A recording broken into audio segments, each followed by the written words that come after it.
ఇప్పుడు నేను అడుగుతున్న భరత్ ఇక్కడ నుంచి స్ట్రైట్గా కెమెరా తీసుకొని యూసుఫ్ కూడా పోదాం. కాంగ్రెస్ ఆఫీస్ ఉంది, అది కబ్జా కాదా? నేను వెళ్ళి చూడు, ఇప్పుడు వెళ్ళి పక్కన స్కూల్, గవర్నమెంట్ స్కూల్ జాగా కబ్జా పెడితే, అక్కడ కాంగ్రెస్ ఆఫీస్ పెడితే వాళ్ళని ఏమంటారు? కబ్జాదారులు అనకుండా ఇంకేమైనా వేరే పేరు చెప్తారా? నవీన్ యాదవ్ వాళ్ళ ఆఫీసు యూసుఫ్ కూడా చెక్ పోస్ట్ గవర్నమెంట్ స్కూల్ పక్కన కబ్జా చేసి అక్కడ ప్రజలను భయభ్రాంతులకు గురి చేస్తున్నారని చెప్తా ఉన్నారు. నీ దగ్గర ఏమైనా ప్రూఫ్ ఉందా అని నేను అడుగుతా ఉన్నాను. మేము అది 30 సంవత్సరాల కింద కొన్నటువంటి ప్రాపర్టీ, అది మాకు proper registered sale deeds and NOCs కూడా ఉన్నాయి. ఆ ప్రాపర్టీకి మాది 1/2 ఎకర్ స్థలము. ఆ స్థలంలో కనుక మేము ఒక కమర్షియల్ కాంప్లెక్స్ కట్టుకుంటే దాదాపు 50 లక్షల కిరాయిలు వస్తాయి మాకు.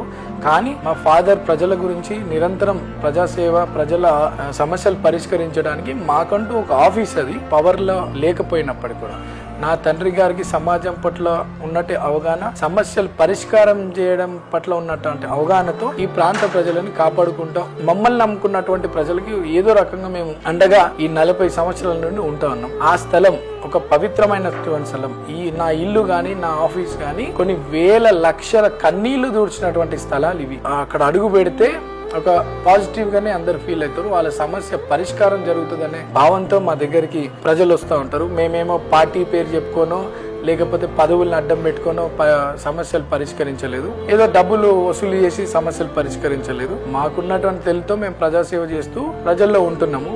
మీరు ఏం తెలిసి మీరు మా స్థలం కబ్జా చేసినామని అంటున్నారు.